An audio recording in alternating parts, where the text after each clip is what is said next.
And so did his son Steele, the Mad Dog, and his lovely wife Sue, filled with the best of intentions, bring the good doctor the book, Good Morning, Holy Spirit by Benny Hine, to him upon a Christmas evening after they endured a long journey of a night filled with holiday sativa and orange sunshine tea. Filled with the Holy Spirit, they carouse the streets of Northridge, Reseda, allowing their sixth senses to guide them to Hollywood to find the gift. And it winds up that Steele and Sue were so one-dimensionally enamored in their religious experience that when they found that book, they thought it read Good Morning Starshine by Benny Hill and the cast of Hair.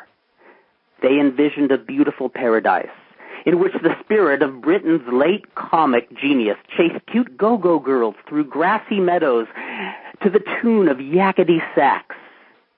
Now, beautiful as that vision may be, and we believe that all of us can attain it, none of it was covered in these pages. Because upon that evening, when the wolf pack of Physico-Nuclear, Hermester Barrington, Reverend A.T. Ripper, and Vandal Drummond spilled through that hotel room door and fell into the cell, all upon a Christmas Eve, they ate, drank themselves merry, entertained themselves with a box that once contained a He-Man and the Master of the Universe toy castle. Oh, that's when Chapter 1 displayed the lunatic prophecies that this crazy preacher possesses. He speaks of the Holy Spirit entering the room, that as real as the book you are holding in your hand is to you. He says that was reality, and oh man, where does he get these lines? His awakening was misguided, as proven 2 paragraphs later. It seemed that my room had been lifted into the hemisphere of heaven. In other words, he loses his mind by the mistaken translation of his experience. It did not seem that his room had been lifted. His room did indeed levitate. And through the guidance of Lord Krishna and Principe Elefante, he astral projected through time, twilight, sobbed upon the tree of woe, and even entered the poppy held by Prince Buddha. Benny Hine was no Benny Hill. There was only one Benny Hill. He did not achieve enlightenment. He could have hypnotized and pacified entire troops of ill-willed Cthulian troops whose anger spilled over when the rainbow wasn't enough. Hine played the fool and did not recognize the spirit before him, the spirit that graced great Gama with wrestling brilliant, the spirit that grew fresh fog fruit in the arid regions of the Allen Hotel. No, Hine misinterpreted the Hindu bliss before him, and instead was plastered with visions of Saloni's crazy uncle running nude down the streets of San Fernando, surrounded by the blaring sirens of police and firemen that chased him down. No, the horror. But fortunately, this book turned into a winged creature, and it flew at the hotel window. And Steele then lit up a comforting, wonderful Christmas tree. Then did the right hemisphere of the brain short-circuit the left hemisphere. The left hemisphere short-circuited the right hemisphere, and bing, we were there. Enlightenment achieved. I'm telling you the truth, all upon a Christmas Eve. Welcome to the Christmas episode, ladies and gentlemen, of Slammin' Stan. This is Vandal Drummond, and I am with Alfredo Esparza. At least I assume I am. Am I correct? I'm asleep now. I just fell asleep. Oh, man. That rant I go in always puts people to sleep, night after day. But I took a quick nap. But this was one of the most historic Christmas Eves ever known to mankind, so I just had to recite it over the air. And of course I fumbled the very last quote that was done by Dr. Jerry Graham. The right hemisphere of the brain short-circuits the left hemisphere short-circuits the right hemisphere, and bing, you're there. How are you doing tonight, Fredo? I'm doing pretty good. A little hectic today. Yeah, you and me both. Yeah, for some odd reason, we've been, like, busier than usual for some odd reason. I know, and it's not necessarily the spirit of Christmas going into overdrive. I think we've both been just busy with, just unrelated matter. The stars must be aligned in some strange, funky fashion tonight. Yeah, I'm trying to figure out what's going on here. Plenty going on. Well, let's see. I was trying to figure out what was going on my computer for some odd reason. Oh, is your computer misbehaving tonight? No, I just heard a weird noise on the phone. Yeah, a kind of little 50s sci-fi Martian buzzing. I think I heard that too. I think it's you. Do you have a cell phone nearby? Do I have a cell phone? If it's near your Oh, yes. Well, yeah, here's the cell phone. Maybe my cell phone's the culprit. Yeah. I'll turn it off in case it's just interfering with... You're causing... Can you hear the little theme song as it turns off? Aren't you embarrassed that we heard your song now? Just based off that song, we know what brand of cell phone you have. Oh, that's a giveaway, isn't it? Yeah, I never stopped to think that certain brands carry distinct sounds, as I am naive in many ways. I'm only 47 years old, and my naivete is just beginning to shed. Kurt, we got to talk about something you finally watched. Yeah. Oh, wait, we got to start the show as we always do. Did you watch AAA? And the answer, no. I did not watch AAA. I didn't even watch the Exotico segment, which signifies that I had an extremely busy week, because usually I'll at least fast forward to that, hoping that they will revive the Pimpinela Escarlata Gato Everready angle. Of course they're not, and I know they're not, but I can always wish. But I didn't even have time to search for that vain glimmer of hope. Yeah, I mean, you're never going to watch it pretty much, am I? Oh, I'm going to keep proclaiming that I am because of Conan? Exactly. I want to please Conan. I just want to please him. You almost said Clonan. Clonan. Hey, there you go. Okay, that's the next thing for incredibly strange wrestling is Clonan. Clonan. You just came up with a new gimmick for Incredibly Strange. Yes, man, we got to get a show going one of these days. That's how we come up with the ideas for Incredibly Strange Wrestling. Yes, they are purely by accident most of the time. Yeah, they're all accidental. But Clonan. I love it. Doesn't that sound like a prescription drug advertised on television? It probably is. Yeah, I'm already trying to picture what all the side effects would be. Probably one of the suggestions would be not to podcast. Yes. Similar to do not podcast when you've had too little sleep. Or you've used Clonan. If you've used Clonan. But you did actually catch the other show. I did. I caught Ras De Lona. And before we start on Ras De Lona, no, I actually do want to give AAA more of a chance than I have been because I've neglected it for a while. And what little I did watch of it, I was really doing a lot of fast-forwarding. So I think I'm going to tie myself down soon and force myself to watch the parts that look like they might even be kind of slow. You should try watching it when that TNA WWE show is on. Ooh, get two TVs at once. Get this whole surround sound experience. That's tempting. That's actually very tempting. Have all three shows on at the same time. And try to make sense of it all. That sounds like a disturbing New Age video of some kind. So you finally saw Ras De Lona. What did you think of it? I love Ras De Lona. And I urge people to follow suit with Dr. Lucha Steve Sims. I almost just called him Dr. Steve Sims, and we might as well be, because he is the good doctor. Or you just call him Dr. Steve Lucha Sims. Yes, because he is probably the forgotten son of Dr. Jerry Graham.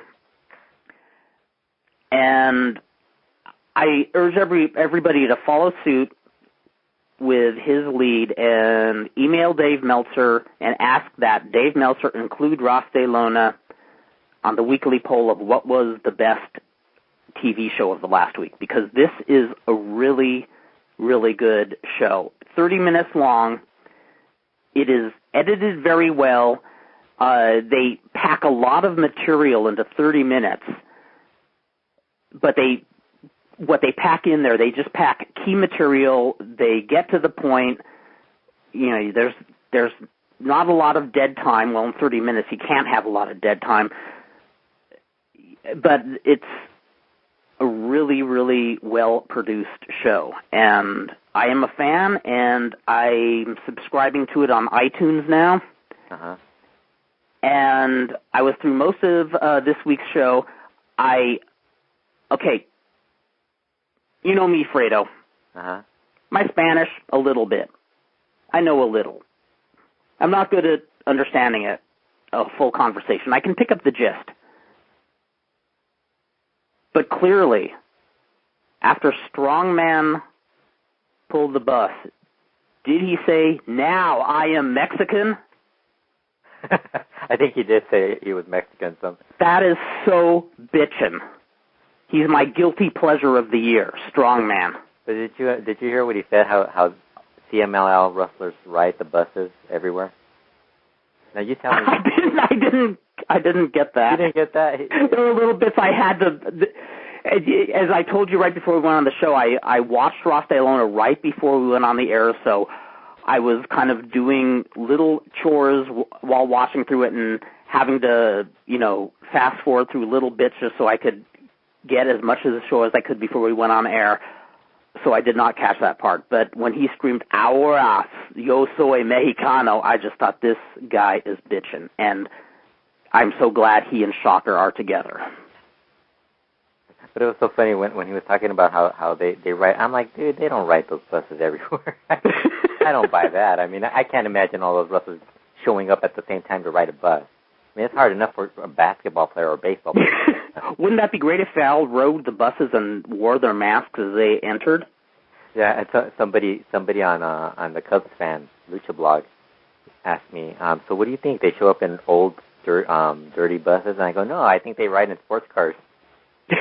They do cannonball run type of silver sports cars like the one El Santo used to drive in his old movies. Yeah, don't they watch the movies? I mean, isn't that how it goes in the movies now?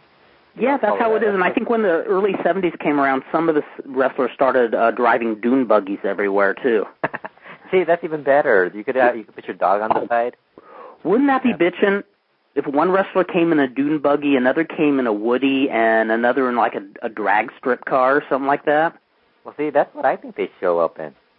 I don't know why they're talking about all these. Actually, I believe that, yeah. What am I saying? Wouldn't it be great? It is great that they do that. Yeah, I think it is. But it's so funny how Strongman, it's weird. Like, if he was in WWE, you would probably be like, oh my God, this guy is so, like, you're not interested in him. But for some reason, CMLL always seems to find a way to make those type of guys really a little bit more entertaining for some reason. Yes. Yeah, and, Strongman in WWE would just be another face in the crowd. He'd be Chris Masters. He'd be Chris Masters, exactly. Pretty much. He'd be like Chris Masters, and you'd be like, what the hell is this guy doing? Why is he on the... But like I say, every year I have a guilty pleasure. When everybody else hated the oddities in WWF, they are what I watched the show for. Uh-huh. This year my guilty pleasure was John Strongman. And I urge everybody to vote for him as Rookie of the Year in the Wrestling Observer Award. He's not even a rookie. Yeah, but he's eligible. He's not a rookie. He's been around for like 3-4 years, I think. Yeah, I know, but I could swear I read that in the Observer. Yeah, but the Observer's wrong. Yeah. Well, here's the criteria. The criteria is if they have been wrestling on a full-time basis. Yeah, but still, I mean... Yeah, because when Rey Mysterio won Rookie of the Year, there was controversy because he had been wrestling for several years. Uh-huh. But Dave Meltzer asked me and several other people, like, is this the first year he has been wrestling as a full-time profession? And all of us said, well, to the best of our knowledge, yeah. And so he was eligible. So there's the possibility. But, whether he's eligible or not, I do believe he's on the ballot, unless I was hallucinating when I read my last issue of the Wrestling Observer newsletter. He was on the ballot, so I tell everybody vote for John Strongman, Rookie of the Year. And then we can make fun of it. Exactly. I'd be like, how is he a rookie, and argue about it the whole time? Yes, if I was independently wealthy, I would buy 55 subscriptions to the Wrestling Observer under different names so I can send in 55 ballots loaded with John Strongman as Rookie of the Year. Do you vote? Do you actually vote? Years ago, I used to vote religiously. Uh-huh. Now I vote only on the categories I think I'm qualified to judge on, like best TV show. Yeah. Don't watch tons of TV, but I watch enough, to say what I think is, good, not good. Usually vote for best flyer. I vote for best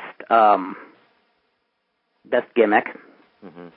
I vote for things that a casual watcher that would feel equipped to vote for. Yeah, but I usually don't vote for Rookie of the Year because I usually am so ill-equipped to judge, is this rookie better than any other? It was kind of funny because Cubs fan put a link to a guy who wrote down some of the best rookies in, not the best rookies, it was best newcomers in MLL, and I'm like, none of those guys are rookies. Durango Kid. Durango Kid? He must be 100 years old by now. Not 100 years old, but in rookie years, Durango Kid, I remember watching wrestle as Bad Boy back in 1991. I remember watching him when I was a kid. Yeah, that guy's been around forever. I know, so they mentioned him, and then they mentioned Escorpion, so I'm like, I think he means best newcomer, not rookie. Because, there's so many of those guys. None of those guys are rookies. You would have to show me proof. Yeah, exactly. A birth certificate for every wrestler to make sure. But he didn't, of course, the Mexican guy didn't pick Strongman. Racism. Yes. Yes. I say we make John Strongman a citizen of Mexico so he can win the national championship. I was gonna ask you, did you hear about the Guerra de Titanes results? No, I did not. Did you hear the big controversy out of that? No, I remember 1 week ago when we were talking with Steve Sims, I remember we pondered whether Conan will be actually wrestling because of his Hart stint. Is that what the controversy is about? No, that's not the controversy. The controversy was Fabi Apache. Yes. She had the hair match, remember? Uh-huh. She lost her hair, but she didn't get her whole. She only got a haircut, pretty much. Yeah, that's been done a lot. Yeah, and everybody's trying to come up with a controversy, this some sort of conspiracy theory based on the fact that Charlie Manson quit and all these other guys, everything that's going on, and it's I'm thinking a lot of people have done this in the past. Guys don't get their they don't get a full on haircut. I think it just. Yes, in fact, I can't remember if it was Santo and Casas, but I remember in '87 I believe it was then when they had their Hair versus Mask in L.A. Maybe I'm confusing with another feud, but they gave the loser a haircut so they could do the match in another city like Fresno or Bakersfield and then do the full shaving job. Well, I think that's what they tried to do this time around, because I think they changed the following day. I think they had another match, and all of a sudden they switched that over. Yeah, I think if I was a casual fan and I paid good money for a ticket, I'd feel kind of ripped off. Yeah, you can't do that nowadays. Back in the old days where there was no internet, you could get away with that. Yeah, exactly. I think I'm trying to remember terrible haircuts I've seen through the years. I can't remember any really huge shows where I saw a rip-off haircut, but I remember in Tijuana in either 1990 or 91, Bayo Adon wrestled Oscharo in a hair versus hair match. Oscharo lost, and he cut maybe a few clips of his hair off. It was pretty bad. You couldn't even call it a haircut. It's like he cut a couple locks of his hair. Uh-huh. And then I was wrestling on a show at All Nation Center in 1993 where the main event was the local guy Jalisco Primero who was an awesome babyface worker, against another local Rudo named Fareen Kazam. And the heat for the match was incredible. The fans were so into Jalisco. The place was sold out. Place only seated like 500, so, but considering it was just, a local show with, the only publicity was ads in the paper, that was a good turnout, and the crowd was hot. Jalisco goes over, and then, again, Kazam just cut off a lock of his hair and left. And amazingly, the fans weren't pissed off. I would have been pretty livid, I think. You were the only one. You were, my God, that's a... I was wrestling on the undercard, and even I thought that was crazy. You were in the back complaining. That's what we should complain about this. I almost wanted to. I mean, if I actually was the one promoting the show, I think I would have been pissed. Well, the promoter probably had something to do with it too. Yeah. Well, again, maybe the promoter didn't give him much money for the match. with Fabi Apache, she only got it was just a little haircut. Because the big controversy was there was no pictures of her early on, and then when they showed up, all of a sudden, because when I first heard it, I thought she probably just got her head slightly shaved or whatever. Right. They did the whole old trick where they would just cut a certain part, and they go it would be part of the gimmick for for one more show, where hey, you have to get your whole head shaved or whatever, and that's what I thought. And then when they showed the pictures, and I was like, okay, she didn't get it. She didn't even get it doesn't even. It's noticeable because she had long hair, but it's right. It's just a nice styled haircut.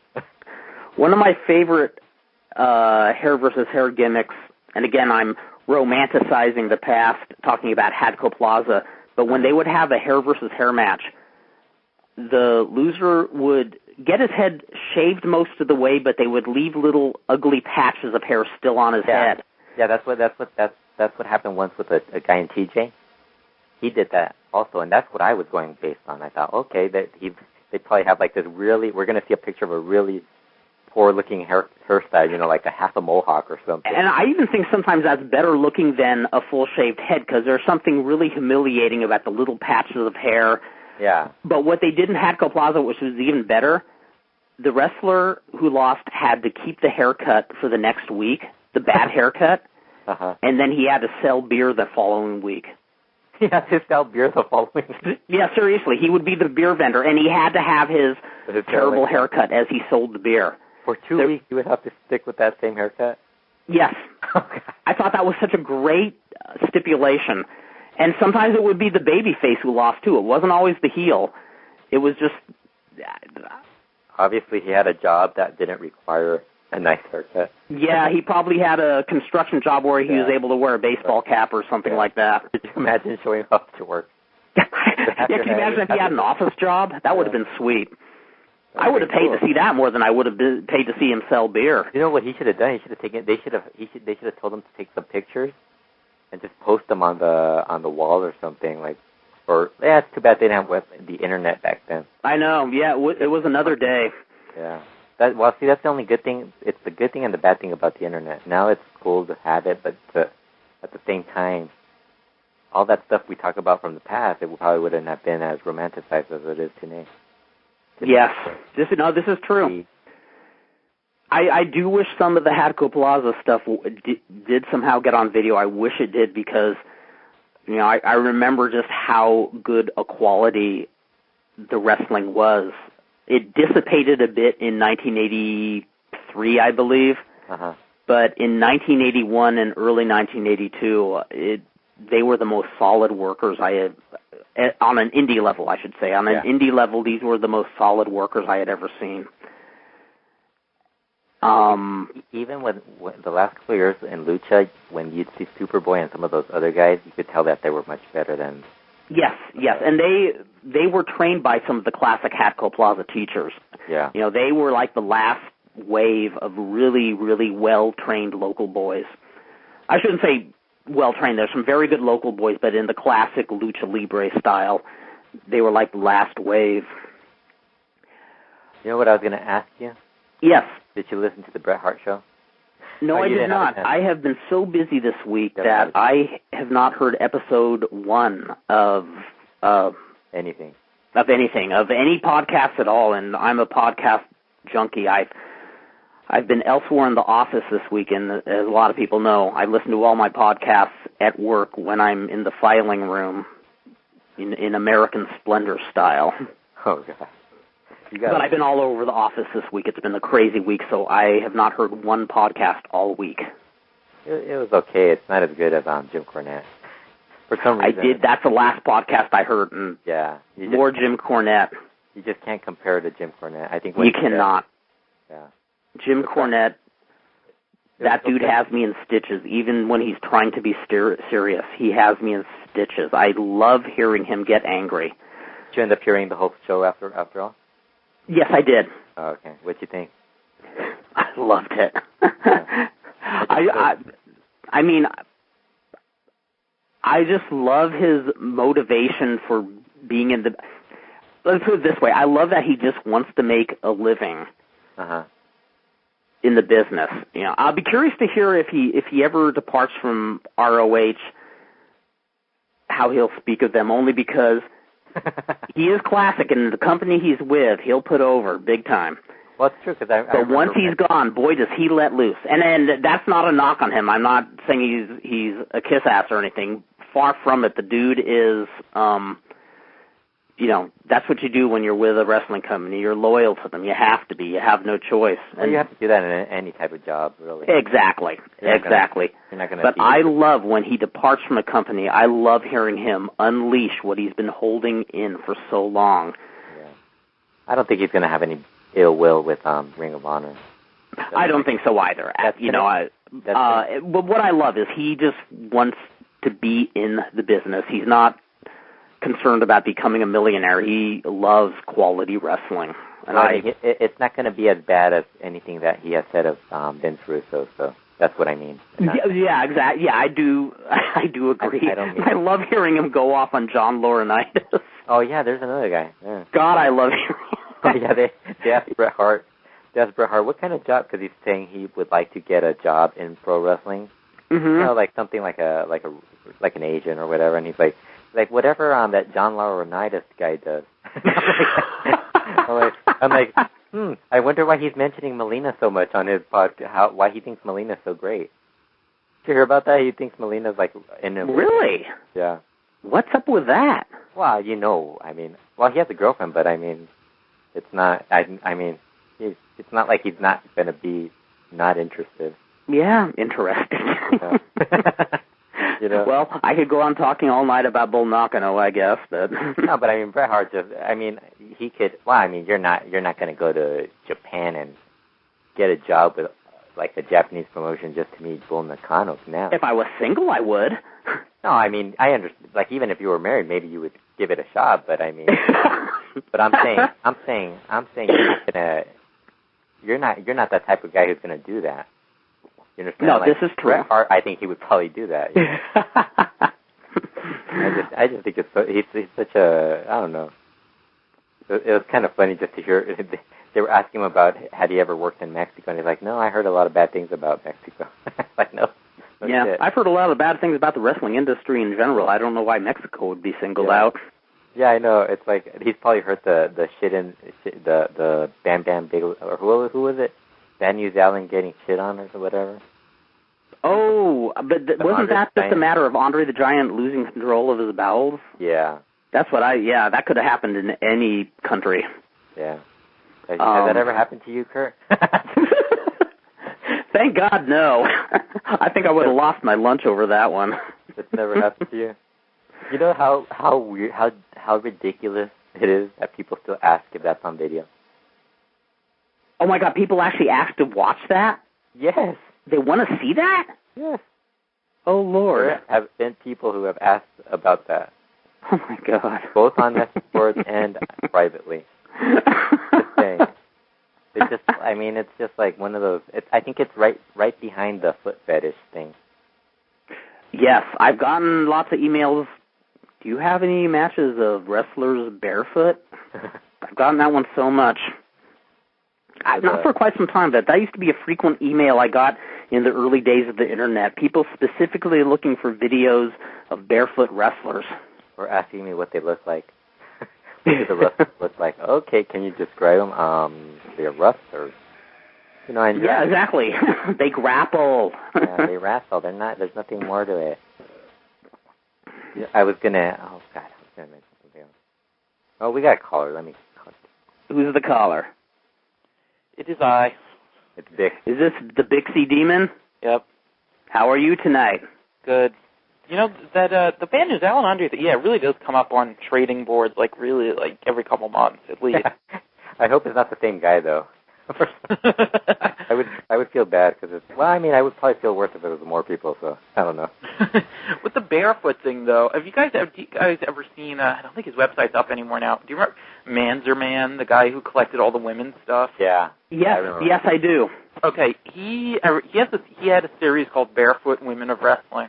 Why does that crack me up? Or it might have actually been Barefoot Beauties of the Ring, which is why. I don't know why that cracks me up. Maybe I'm just in the giddy mood. I think he realized that there's customers for that, so he made that. I mean, well, I don't think it's just customers with him. I think he's really into it because he has like the sleeper hold comp, and he's like, oh, these beauties taking their naps, and what are they dreaming about? And oh, I had so much fun putting this one together. Oh dear. There's a lot of weird stuff that the tape trading community seems to bring about for some reason. I can never figure out if those were worse or the gay jobber comps were worse. Or the Alex Wright one? Oh, yeah, and no, but not just Alex Wright. I could see why a gay gentleman would be into Alex Wright. I can't understand the ones where it's like Nick Bockwinkel. Oh, that's interesting. Or Bob Armstrong. I think I guess maybe some wrestling fans who have a father fetish or something like that. Yeah, trippy. I guess there's something for everybody. Well, I do remember on eBay, a lot of people would have wrestling compilations that were not unusual, but on the heading they would write gay interest. Yeah. And they would get a lot more bids on it, so I guess it was quite a selling point. Then there was Chris Cole, who actually did outright porn. Yeah. Who did gay porn. Well, nowadays, who doesn't? Like, I think there's this weird line between porn and wrestling and all this other stuff now. That's kind of... Yeah, this is true. No, they have merged in a lot of ways. Ryu Mago did gay porn, too. Who? Who did? Ryu Mago. No way. Yeah. Yes, I never heard about this. You never heard about that? No, I never heard about Go doing gay porn. He owed money to the Yakuza. How funny. Now, I heard about Choco Ball. Mukai. Yeah, known for his John Holmes-ish appearance. Did he do gay porn? No, not gay porn, but he did porn. Yeah. Wasn't he like a New Japan Dojo runaway before he went into porn or something? That I do not know. I remember him in FMW, in the Frontier Martial Arts Wrestling. Yeah, I don't think I've ever actually seen him work. He was pretty good. Yeah, he was in FMW for a while. I don't know where he started, but that's where I saw him. Well, I do want to do a quick run-in here because I want to observe that yesterday, December 16th... Wait, Kurt, you should have gone, speaking of porn... Dr. Drew Grind would have been like, you, Kurt, you bastard. You bastard, Kurt. One of the wildest people in wrestling. Yesterday marks the birthday of Dr. Jerry Graham, who I have no doubt is causing much chaos up in the heavens above, spewing blood, guts, and thunder throughout the skies. And I know almost every episode of this show I will bring up old Dr. Jerry Graham anecdotes. I almost thought about not even mentioning his birthday, but I don't know. I have a real soft spot for the man. Always had a fascination for the guy. And so I wanted to at least just touch upon, the fact that yesterday was his birthday, which he shares with some great geniuses like Ludwig von Beethoven and the author Philip K. Dick. And rather than throw out another Dr. Jerry Graham anecdote, I'd just like to make just some observations about the Good Doctor as somebody I knew and somebody that I really cared about a lot. And like I said before, he's the type of guy I would have shared almost every secret in the world except for two. And those two secrets I would never share with him were my home address and my home phone number. Because I do know incidents where he was driven to somebody's house once, and the house could have been like an hour away from his hotel, but he would remember where that person lived. And if you don't believe me, just ask Adrian Street. And if Adrian Street tries to tell you that he chased the Doc out of his room and told him to get out of here or he'd kick his ass and that the Doc was scared, don't believe that part of the story because it is not true. It was Tim Flowers who took Dr. Jerry Graham out of Adrian Street's apartment and took him back to the hotel. So that little gripe aside, I'll continue with my praise of the Doc. Very complex character, very fascinating character. One of the things that really fascinated me about Dr. Jerry Graham was he grew up very comfortably. He was not one of these rags to riches stars of the 1950s and 60s. He actually grew up, I talked to one of his sons shortly after his passing in 1997, and if I remember correctly, he grew up, on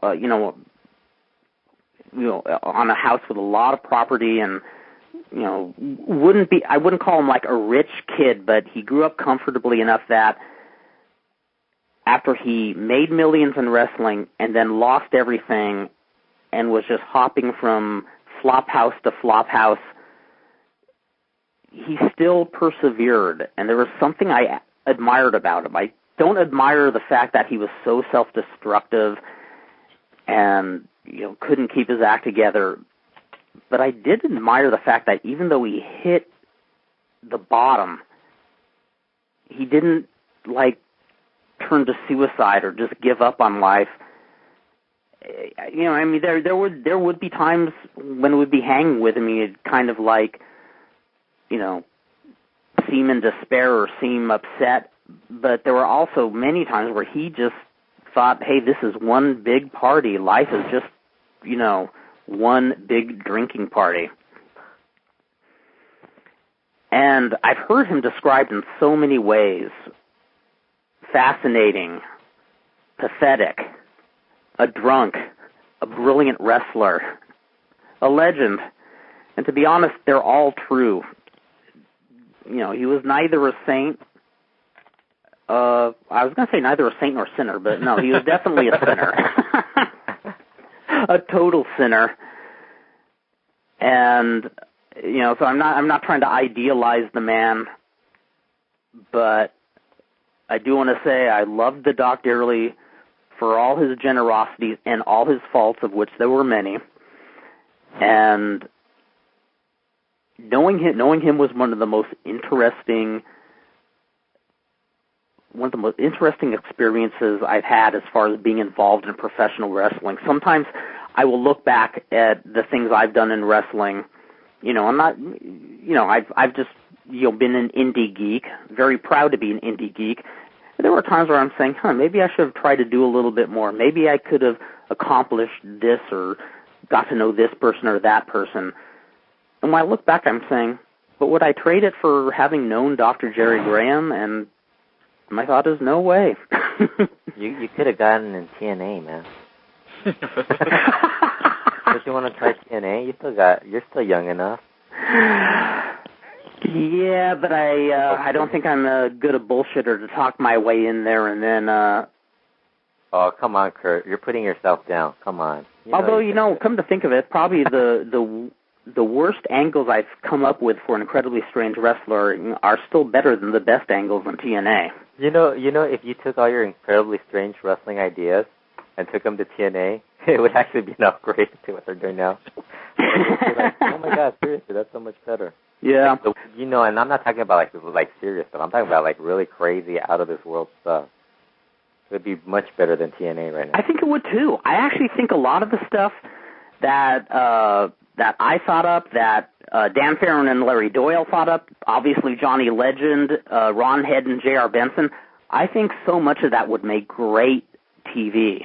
You know what it would basically be? It'd be that DDT promotion, but in English. With Americans. Exactly. That's pretty much what it would be. Actually, I do agree, and when I think back on stuff like DDT and other funky promotions like Titanes and El Ring and stuff, I think if I were to able to put something together like that, the first thing I would think of is I would make it so way out and so supernatural, but I would have so much of it be visual. I would have as little involvement as I could on the microphone. I would think to myself, if I were to turn this on and I did not speak the English language, would I watch the whole show and understand what's going on? Yeah. And the reason I ask myself that is, I believe that is the reason why I religiously watched Titanes and El Ring when I was a little kid. I did not speak word one of Spanish except for si, no, and como se llama, yet so much was visual on the show that I would watch the whole thing and I could understand 80% of what was going on. Yeah. As opposed to TNA, which is in English and you can't understand anything. Exactly. Like, you put it on the mark. You put it on the mark, Fredo. You know, WWE isn't that much better anyway. I mean, no, it's not. I mean, I'm sorry, man. You know, I was watching that show. I watched the first 10 minutes, and it was Dennis Miller was on. And I was like, man, you know this. I forgot that he was hosting the show. See how out of it I am? He said a joke, and I knew, man, this isn't going to work. The first bombed so bad. It was really bad. Like, beyond that, I was like, okay, the fans aren't even liking this. In fact, I don't know if the two of you have watched Dennis Miller over the years, but I remember 20 years ago, I thought that guy was really clever. And in the last 10 years, man, he has lost his touch. I mean, not just for an appearance on WWE, but he's still as sarcastic as he was, but he's not funny anymore. I don't know why. Yeah, like everything since the HBO show ended. Yes, exactly. Which was a great show. He's kind of been surpassed by other comedians for some reason. Like, I don't know, like other people who have shows now, like Colbert and all those guys. Yeah, they're but he has lost his edge. I mean, I don't think it's just a matter of them overshadowing him. He really, I don't know. I don't know if he hired somebody to write his jokes, somebody like Vince Russo to write his jokes for him, or But don't you think, like, if you're gonna hand Sheamus the belt, shouldn't you have picked a different comedian? And there's like the most obvious comedian possible to get be a GM. I mean, and they didn't pick him. They picked Dennis Miller instead.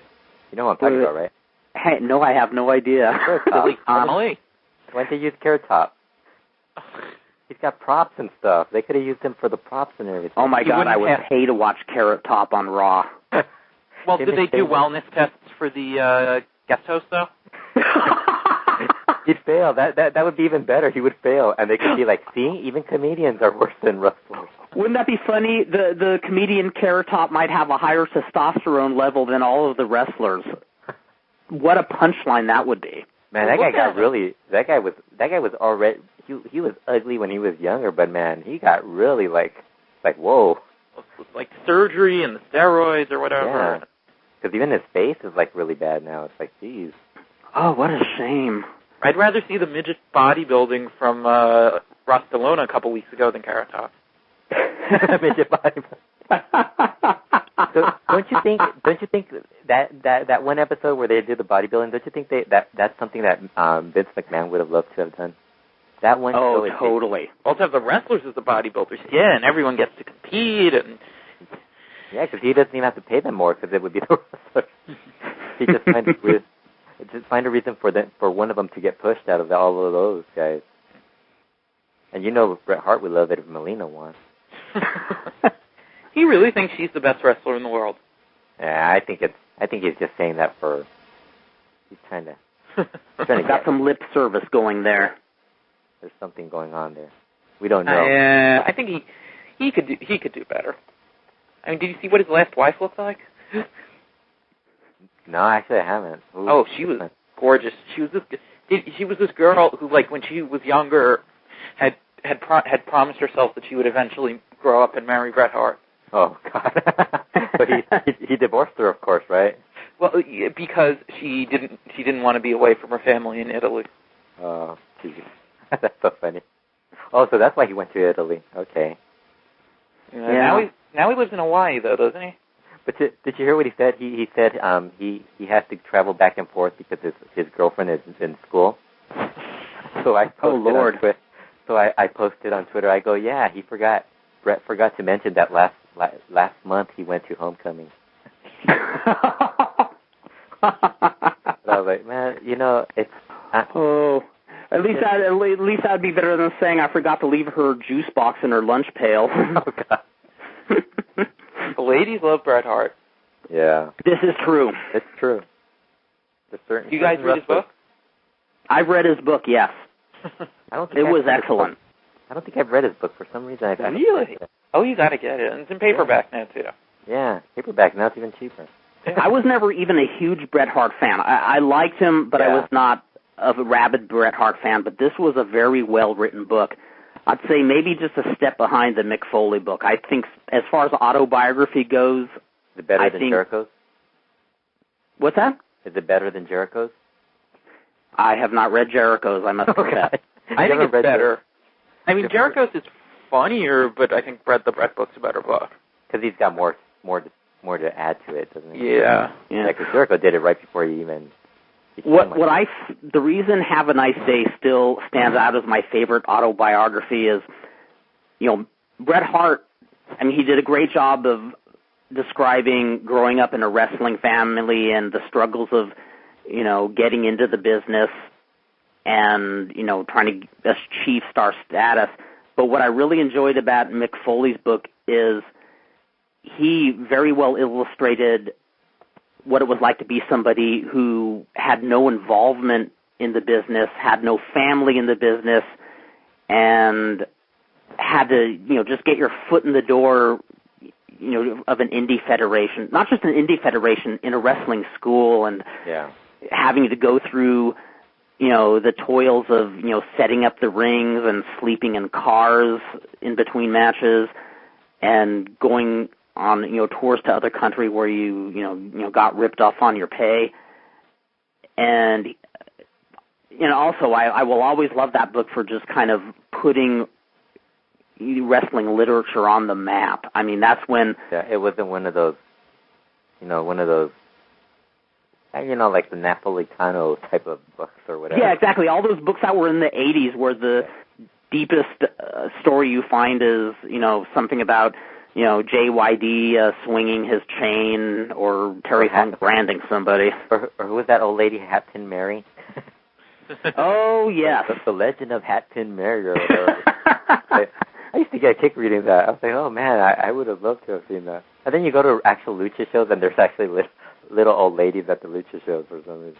At All Nation Center, I actually got hit with a purse, I kid you not, by a chubby old Mexican woman. And I just felt so good. I felt like, that's the ultimate stereotypical, wrestling lore is getting poked or hit by an old lady. And it happened to me. It was at the end of a match where Greg Regalado and I went over Physico Nuclear and Golden Boy, and we're standing outside of the ring, and I feel something hit me, and it didn't hurt at all, but I just turned around just to see what it was. And the poor lady looked freaked out, like I guess she thought I was going to smack her or something like that. And I just said, "Oh my God, something wonderful just happened to me." You just sold it, like you just played it off, or?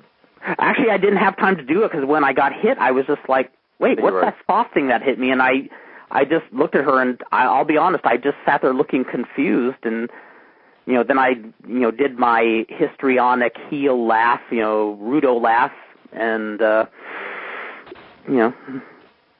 that's better than wrestling in Madison Square Garden, in my opinion. If you're attacked by a little old lady.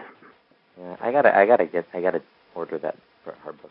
Have either of you bought the Dutch Mantel book? Not yet. No. I'm trying to get him on my podcast. He didn't reply yet when he would do it. He said he would, but I've not set a date yet. That is one that we eagerly await. I hope you score that interview. Bix, he just did Brian's show. Yeah, I know. Wonderful. I have a feeling you can. I've heard your interviews, Bix. I have a feeling that you'll be able to come up with a number of questions that will make your interview stand out. You. I also have a new book review coming soon. I have not gotten the book yet, though. Coming soon to Slam Wrestling, my review of Pro Wrestling Intellectual by Joe Babinsack. Oh, God. Lord. Yeah, I didn't. When I read about that book, I was in, I don't know if awe is the word, but... How about shock? Not shocking, because it doesn't surprise me that he'd be stupid enough to release a book called Pro Wrestling Intellectual, collecting his inane internet writings. But yes, when I read his review of Roland Barth's essay on wrestling, yeah. I was doubled over in stitches because he was reviewing it as if Roland Barthes was a contemporary writer who was still alive and writing about present-day wrestling. When he was writing about wrestling in France in the 60s, I almost wish maybe he published it in his book, but I was just shaking. I thought it was almost like a spoof. I thought it was something off the old Phil Henry radio show or something. Remember, kids, if you are able to write something about wrestling that's more than 3 paragraphs, you too can get on the Wrestling Observer website. Did you write that? What? Is that a requirement for Meltzer's show? Actually, no, it's probably just 1 paragraph. Yeah. There's been so much stuff over the years that he posted as columns that were just letters. The best one being when Thomas Simpson, the Omega promoter, wrote into him this thing about, after the Feinstein thing about being gay and in wrestling and stuff, and it got deleted later, and I always figured that he didn't mean for him to post it, because he hadn't come out to his family yet. Oh. And what did he write about Feinstein?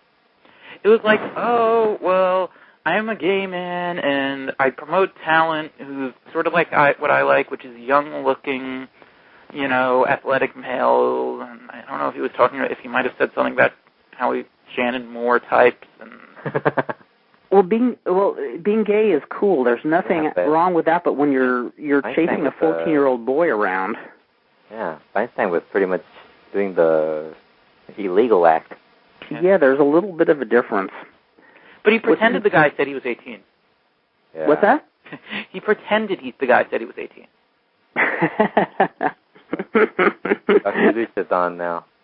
Dr. Lucha, how you doing tonight? Am I on? No. You are on. If you're not on, we are all imagining you're on. Los Cuatro Rudas are now arrived. We should we should force every caller to do, am I on? Hello? I like that. That would be fantastic. I hear everyone's entrance from now. Can you hear me? See, I don't know if the blog Talk Radio Q actually puts me on the air before Alfredo says you're on or afterwards. Are you listening to Mexican music? I'm listening to the Nutcracker. Oh. It's Chris. As performed by the wrestlers in CMLL? Nope, by the Kirov Opera Orchestra. There are I have so many good memories associated with Christmas time growing up and Nutcracker and always a very warm time of year to remember that. And this is the first Christmas I'll have where my father's passed away. So naturally you turn back to childhood memories and think about what made you smile when you were younger and stuff like that. Get nostalgic. When Mary Travers of Peter, Paul, and Mary passed away, the first thing I thought of was listening to Peter, Paul, and Mary with my parents on trips when I was 10 years old. Also last night of Hanukkah, by the way. Oh, yeah. It's the holiday season, which reminds me to ask, is there a Slamming Stand 22 next Thursday night? Nope. No, we are all going to be celebrating the seasonal holiday, which is known as Yolonka's subservient burning of the herbs. Wait, what about Bix? He could probably do the show. Festivus for Festivus? I don't know. We'll put the Bixie Demon on the air and yeah, I'll join you. We'll interview each other, Bixie. Yeah. Bix could do a Carl Stern type of show.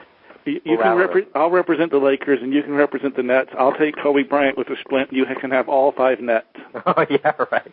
And I'm still cheering for Lince Combs, whose T-shirt I wear. So anyway, what were you guys talking about? About terrible authors who get posted on the Observer website? I've been posted a few times. Well, not you, just everyone else. Well, it's not everyone. I think it's like some of the guys are really like not that interesting for some reason. Yeah, no, I have to say there's a lot of stuff I think on the site. A lot of people who write who I think are very well versed, very interesting. But yeah, I do think there's also some drivel on there. Well, like who?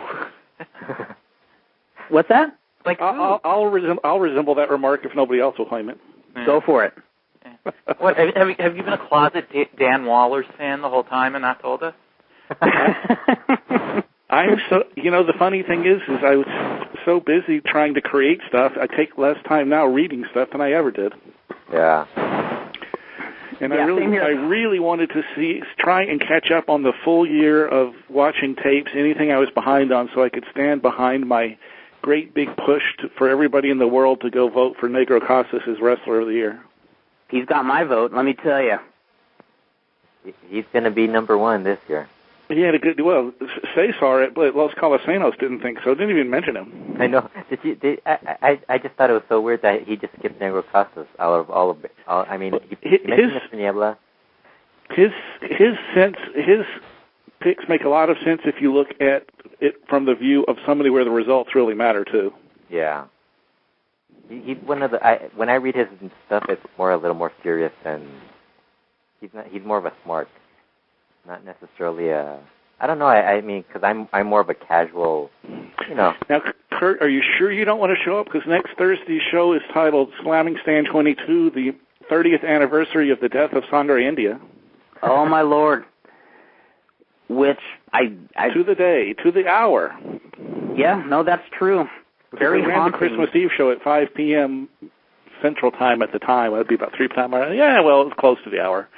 Hey, Kurt, we could do the show from our family get-togethers. There you go. That would be fascinating as we hear Christmas carols in the background of everybody's telephone. Or people yelling at each other. And, come on, leave me alone now. Yes, but Sangre India, that is true. Was it Christmas Eve or Christmas Day that he died? For the life of, I think it was Christmas, it may be Christmas Day. For the life of me, when I said it, I said, wait a second, I had second thoughts myself when I said it, but... And it may have been Christmas Day. It may have been Christmas Eve. Back then, I could have sworn they didn't run. Nowadays, they never ever run Christmas Eve. But Christmas Eve, that's usually when they do the celebration in Mexico. Well, it was. Yeah, I think in the first fall when he just did a very simple tope over the ropes, tope con hilo. Mm-hmm. Banged his head against the floor and never woke up. Yes, he was teaming with. Cesar Curiel? What's that? Or Cesar Curiel and Leo Lopez on the other side.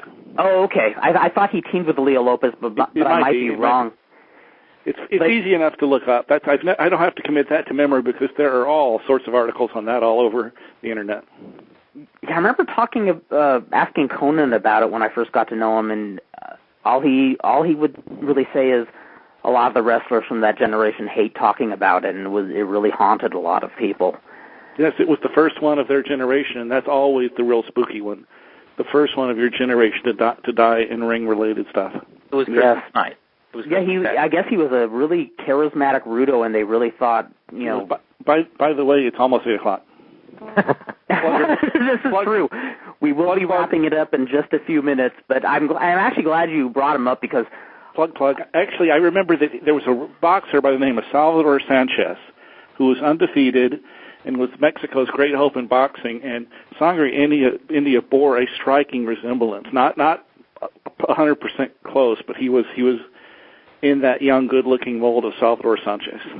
Yeah, he's a very good-looking young man, and his wife was just about to give birth to their first baby.